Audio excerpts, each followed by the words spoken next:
ជំរាបសួរអ៊ំពូមីងពងម៉ែបងប្អូនទាំងអស់គ្នាចាថ្ងៃនេះមករៀនធ្វើសម្លខ្នោដាក់កាពិទាំងអស់គ្នាជាមួយម៉ាក់ដោយសារម៉ាក់មើលតាម YouTube ទៅមើលទៅទំនងណាកុំតែខ្ញុំធ្លាប់ញ៉ាំកាលខ្ញុំនៅថៃខ្ញុំធ្លាប់ញ៉ាំឆ្ងាញ់ឥឡូវយើងមករៀនធ្វើទាំងអស់គ្នាចាភ្លេចមុខភ្លេចក្រោយក៏កុំប្រកែប្រកាន់អីចាចាប់ពីដើមយកទឹកលាងទៅខាងនោះរួចហើយម៉ែដេញមកខាងនេះវិញដោយសារគាត់រវល់ធ្វើត្រីអញ្ចឹងមកខាងម៉ែបោកខោអាវទៅវារៀងជាអៀតតិចចាលាងសាច់ជ្រូកលាងអីមកស្អាតបន្ទាប់មកក៏ស្រង់រួចហើយដាក់លាងបន្លែតទៀតចាំពុកម៉ែបងប្អូនបន្លែមើលទៅដូចជាមិនច្រើនដល់ពេលចាប់ដើមធ្វើក៏ដូចជាមិនតិចពុកម៉ែបងប្អូននេះអ្វីដែលខ្វះមិនបាននឹងគឺខ្នោព្រោះសម្លគេដាក់ឈ្មោះឲ្យសម្លខ្នោហ្នឹងមានគ្រឿងផ្សំដូចជាមានខ្នោមានប៉េងប៉ោះហើយនឹងមានស្លឹកជម្ពូមានស្អំចាពុកម៉ែបងប្អូនណាជីនេះយើងសម្រាប់រោយពីលើចាហើយវាមានគ្រឿងផ្សំគ្រឿងបុកទៀតមានដូចជាខ្ទឹមក្រហមម្ទេសក្រហមស្ងួតហើយនឹងខ្ទឹមសចាបន្ទាប់មកម៉ាក់ក៏ស្រង់ដាក់ចង្អែកផ្សេងមកចាហើយអាពេលដែលខ្ញុំសម្លហ្នឹងណាខ្ញុំមិនគិតថាប្រើរយៈពេលយូរទេពុកម៉ែបងប្អូនមកព្រឹកធំឡើងគៀកម៉ោងធ្វើការក៏ស្រោះជើងស្រោះដៃគ្នាជួយគ្នាបញ្ញាប់ព្រោះខ្ញុំដោយសារចិត្តដល់ម៉ោងធ្វើការដាក់ដាំទឹករួចហើយខ្ញុំដាក់អំបិលបន្តិចទុកស្រោះសាច់ជ្រូកយើងទុកស្ងោរសាច់ជ្រូកហើយនឹងឆ្អឹងណាយើងដាក់អំបិលបន្តិចដើម្បីកាត់ជាតិឆ្អាបដោយសារថ្ងៃហ្នឹងម៉ែខ្ញុំគាត់យកកបិតយកជ្រុញទៅធ្វើត្រីពេលអញ្ចឹងទុកកបិតអត់មុតឲ្យកាហាននឹងញ័រក្បាលទៅតាស់ពុកម៉ែបងប្អូនអើយ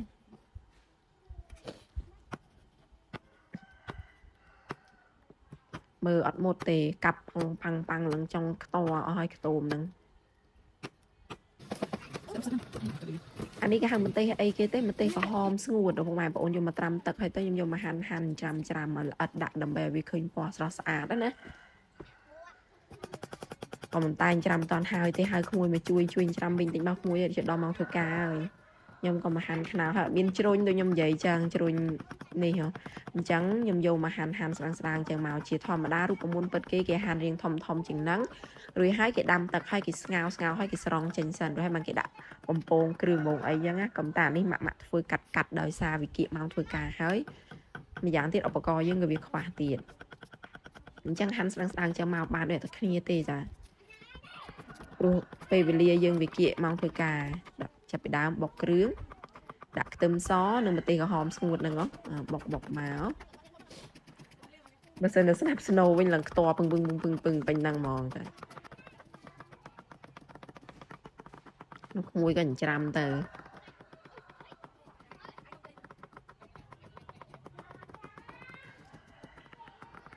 ពេលយើងបញ្ញាប់ចឹងពុកម៉ែបងប្អូនបុកអត់ងាយល្អិតទៀតណាបន្ទាប់មកយើងដាក់ខ្ទឹមក្រហមដាក់រៀងច្រើនព្រោះឲ្យវាមានជាតិដូចហាក៏អុកខ្ទឹមក្រហមហើយទៅហើមិនទេបន្ទាប់មកដាក់កាពិបើអ្នកចូលចិត្តកាពិក្លិនកាពិក៏ដាក់រៀងកែក៏បានដែរពុកម៉ែបងប្អូនតែដោយសារខ្ញុំប្រើប្រហុកលាវថែមដែរពេលនេះខ្ញុំដាក់មិនល្មមចាដល់វគ្គចាក់ទឹកប្រហុកនឹងចូលហើយរៀបបុកទីខ្លាញ់ខ្ទៀនអញ្ចឹងច្បល់លេងអញ្ចឹងមករួចហើយនេះក្មួយខ្ញុំច្រាំរួចហើយគាត់ក៏មកហាន់មកបេះស្អំបេះបន្លែទឹកពុះហើយខ្ញុំក៏ដាក់បងសាច់ហើយនឹងឆ្អឹងចូលទៅកូរួចហើយមកចិត្តខ្នោបន្តទៀតនេះគ្រឿងដែលខ្ញុំត្រៀមទុកអត់បានបាដាក់ចានបានអីទេដាក់អញ្ចឹងហើយបើមើលហើយឆ្កងទៅកុំប្រកែប្រកាន់ឯពុកម៉ែបងប្អូនដោយសារវាគៀកម៉ោងហើយវាមើលទៅស្លហ្នឹងមិនបំភ្លេតបានណារៀងយូរគ្រាន់ដែរចាបន្ទាប់មកខ្ញុំក៏ហាន់ស្លឹកជម្ភ្លូជា3អញ្ចឹងមកត្រៀមទុកបងចាំសម្លនេះបងពុកម៉ែបងប្អូនអាចយកទៅធ្វើហូបធ្វើញ៉ាំបានណាបងពុកម៉ែបងប្អូនរូបមន្តក៏ដូចដែលខ្ញុំប្រាប់នឹងឯងជាធម្មតាគេដាក់ពេញប៉ោះទូចតែខ្ញុំរកទិញអត់បានអញ្ចឹងខ្ញុំដាក់ពេញប៉ោះធំចំនួនបានចាមើលតាមរូបមន្តខ្ញុំទៅធ្វើទៅមិនគោទេពុកម៉ែបងប្អូនតែរសជាតិតាមតម្រូវចិត្តពុកម៉ែបងប្អូនធ្វើទៅចាំបន្ទាប់មកខ្ញុំក៏ហាន់ជីត្រៀមទុកចារួចហើយមកបោកឆ្នាំងមើលគឺពពុះអញ្ចឹងយើងដួសចោលណាដួសចេញទៅតាបន្ទាប់មកបើកមើលម្ដងទៀតហើយច្រឡំពុកម៉ែបងប្អូនចាំមើលបងខ្នោតាមពិតមិនមែនទេគេបងគ្រឿងសិនតែម៉ាក់វល់វិញហ្នឹងឯងគេបងគ្រឿងគេកូរគ្រឿងរួចហើយបានគេដាក់ ខ្នោចូលទៅឥឡូវយើងកូរគ្រឿងរែងដាក់ខ្នោចូលបន្តទៀតដូចខ្ញុំនិយាយចឹងថាកុំប្រកាន់អីដូចយើងដោយសារយើងមើល YouTube បណ្ដាយើងធ្វើបណ្ដាចាrồiហើយយើងដាក់ខ្នោហើយលោពុកម៉ែបងប្អូនមើលហើយយកឆ្នាំងមកខ្ញុំគិតថាឆ្នាំងហ្នឹងមិនតូចទេដល់ពេលយើងលោបន្លែលោអីច្រើនពេកទៅវាលង្ហៀពេលដល់ពេលវាហៀអញ្ចឹងទៅវាធ្វើឲ្យខ្ញុំហ្នឹងដូចរៀងដាក់ទឹកតិចយកដូចរៀងខាប់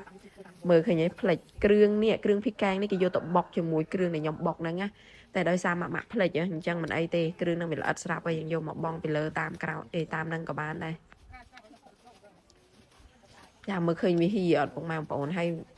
តាមពិតយើងត្រូវតែដាក់ទឹកថែមតិចទៀតតែដោយសារឆ្នាំងវាទូចអញ្ចឹងទៅមិនបាច់ទេដាក់តាមហ្នឹងទៅហើយក៏ដាក់ស្ករប៊ីចេងទឹកត្រីតាមរសជាតិពុកម៉ែបងប្អូនចូលចិត្តមកតាមានអីទេពេលដាក់រួចហើយខ្ញុំក្របសិនបើក្របម្ដងទៀតបើខ្ញុំដាក់ពេញប៉ោះភ្លក់ហើយឆ្ងាញ់រហូតនិយាយទៅពុកម៉ែបងប្អូនឲ្យទៅធ្វើប្លុកពេលណាគឺឆ្ងាញ់រហូតតែឆ្ងាញ់មែនវារសជាតិវានិយាយមិនត្រូវបណ្ដោយអ្នកខ្លះក៏សួរថារសជាតិវាចេញមិនអូនចេញស្តៀងសឡយើងមិនខ្ញុំប្រាប់មិនត្រូវទេខ្ញុំដុសយកទៅឲ្យភ្លក់បណ្ដោយទៅគាត់ថាវាប្លែកមែនតើអូនបន្ទាប់មកបើកមកខ្ញុំក៏ដាក់ពេញប៉ោះចូលមកនិយាយពីបិទបើកយ៉ាងឯងដោយសារផ្លែទេថាដាក់មួយបិទមួយដាក់មួយបើកមួយអញ្ចឹងណាចាបើកម្ដងទៀតអញ្ចឹងមកដល់វាមកដាក់ស្លឹកជភ្លូនេះដាក់ទៅរៀងប្រហើក្លិនមិនគេដែរណាឆ្ងាញ់ចម្រើយខ្ញុំឆ្ងល់ហើយហ្នឹងខ្ញុំថាសឡស្អីទៅមានស្លឹកជភ្លូដែរក៏ប៉ុន្តែពុកម៉ែបងប្អូនសាក់យកទៅធ្វើហូបបានណាពុកម៉ែបងប្អូនរសជាតិប្លែកមែននិយាយអត់ត្រូវបន្ទាប់មកក៏ដាក់ស្អំចូលទៅដាក់ស្អំហើយក៏តបល់ឲ្យវាលិចអញ្ចឹងហើយក៏ក្រូបម្ដងទៀតបើកមកម្ដងទៀតមិនដាក់ជី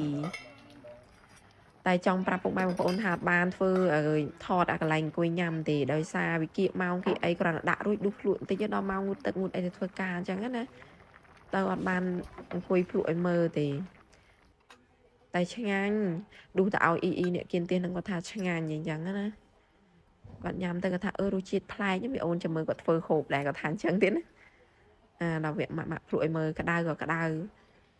ធ្វើនេះចិត្តដដែលដងប្រញាប់ដូចហួយហួសម៉ោងធ្វើការហើយនេះ